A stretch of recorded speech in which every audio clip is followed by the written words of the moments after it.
I'm thinking about this idea recently of what does chasing happiness really do for you, and what does it actually lead to? And what is the point? Because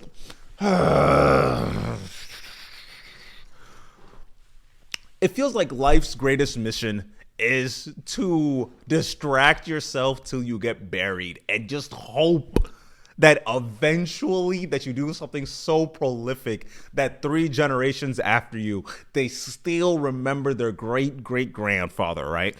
But as I sit here and reminisce and think about it, I don't remember my great grandfather at all. Existence, disappearance.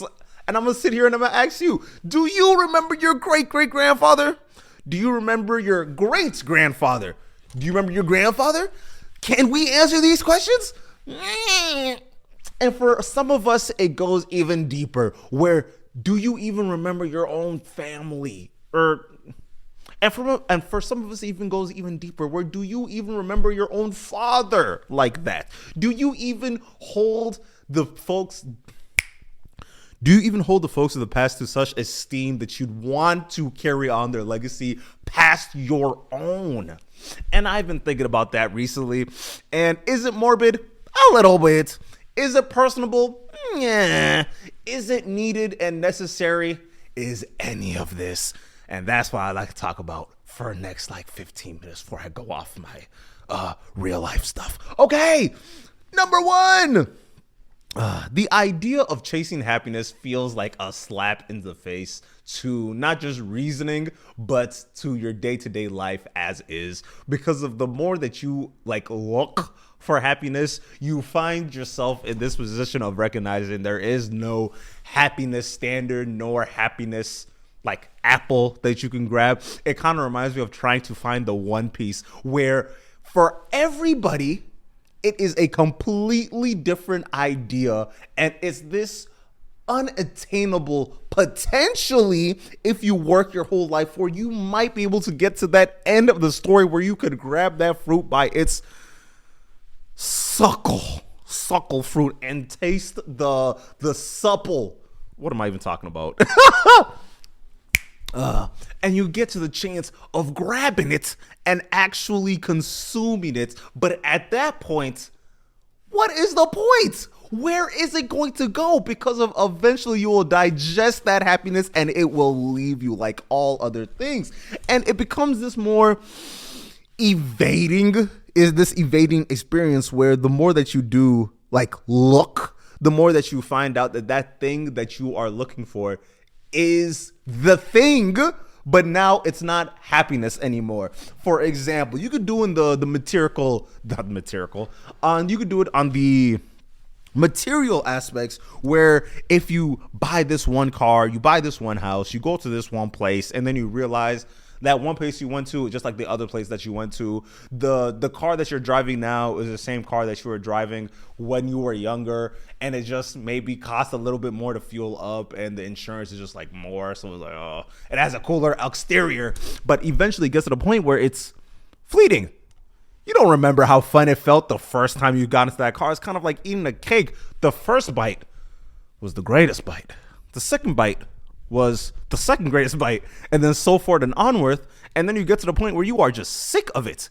And guess what? The next time that you will think about that cake is when you throw that cake away. That's all it's gonna be. That's all it's gonna be. And you'll get to this, and then you'll get to this point of recognizing that this external focus will not lead to anything worthwhile. And not only will it not worthwhile at the end of it, but it's you kind of feel empty. It feels like trying to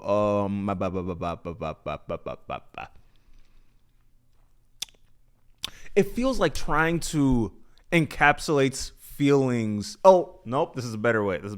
It feels like trying to encapsulate metaphysical qualities into physical substances, right? Trying to see the world in 4D when we are living in this 3D world. It's kind of like when you're watching a cartoon. Actually, no. Let me put it like this. It's kind of like when you're playing I don't know, Teenage Mutant Ninja Turtles, where it's like a 2D world, and then you finally get a 3D POV type of game, and it's like, wow, the graphics are so much better. You will never be able to describe this feeling to somebody that's living in this 2D world based off what you are doing. It's kind of like the allegory in the cave. When as you chilling in this cave, you will never be able to grasp the idea of I don't know. You'll never be able to grasp the idea of a sunrise inside that cave. No matter how fantastically they draw with that chalk on that board, that oil on that board, it will never touch seeing that sunrise for the first time. And guess what? Me explaining that to you will never touch like seeing that sunrise for that first time. You don't know what a waterfall is. You've only been in that cave. You've only been able to experience that. You don't know what a lion, you don't know the majesticness of a horse based off that drawing, you caveman. You got to go see that horse run. But beyond that, the external focus gets so it's kind of deceiving, right? Because you could always tell yourself, I will be happy once I move up in this company, or I'll be happy when I get this new game or new thing, or on and on and on. The best case scenario that you can probably find yourself is saying, I will be happy once I have this like child, maybe. But we know that kind of falls on flat, i.e. we don't remember our grandparents. And it starts being this kind of self-fulfilling prophecy. It becomes a self-fulfilling. It becomes a self-fulfilling.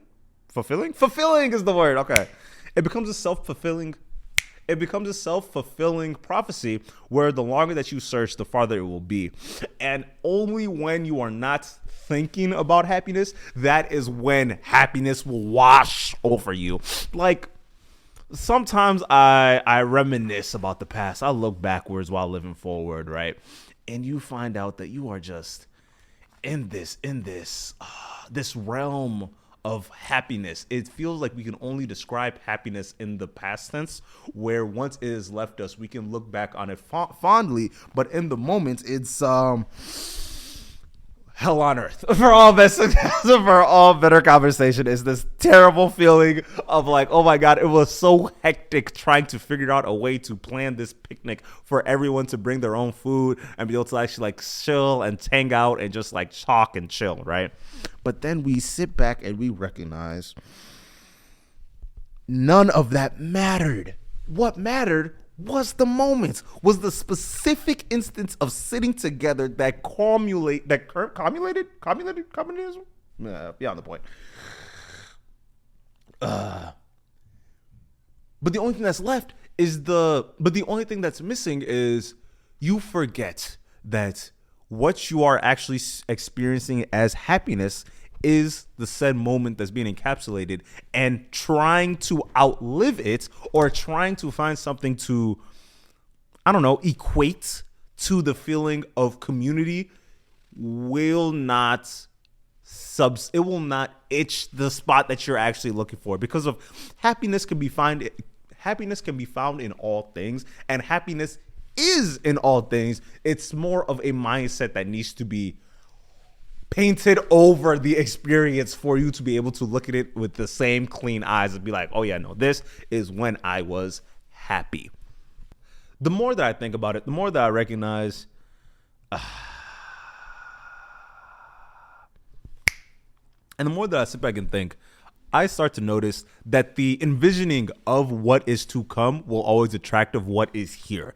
And it will be very important to be able to grasp what is here and be able to be like, okay, I am here for this moment and nothing will take me away from where I am right now. Yeah. And you tend to forget that one of the easiest ways to know that you're not having fun one of the easiest ways to know that you're not finding happiness is dissecting every opportunity that you get to be like, oh, I need to find something that I'm happy with. I'm just so unhappy with life and work and job and friends and and then you recognize you are able to control the fun that you are going to be having. That's a main point. You could change literally everything around you. You need to change the mindset first, which is hilarious because I would always clown folks that give the advice of, oh, you just got to change your mindset, bro. It's on your mind. You just got to, it's up here is the reason why you're unhappy. When sometimes that is exactly what is happening. There's this heathenistic treadmill that we're all forcing ourselves to run upon, right? It's kind of like how I mentioned it earlier, where no matter what trip that you take around this planet, it'll be the exact same trip that you had way back then. Let me explain. You think going to Bangkok to see them beaches is like, oh my God, it's fantastic. You think the Mykonos is amazing with their beach and their rooftop pool and all that stuff. But it's probably just as good as your beach in Miami. Sue me. It might just be as good as your beach in Puerto Rico. The food that you had in Nigeria is probably just as good as the food that you had when you're stateside and your auntie went and created the greatest jollof rice you have ever tasted in your life. It's all equal. It's all seeing the same thing. And guess what? The only thing that's different is the context around it. You can fly first class as many times as you want. It won't be any better. It's just all the first classes are the same. All the plane rides are the same. It's all equivalent. It's all based off of the position of where you are mentally and how you're able to see that thing.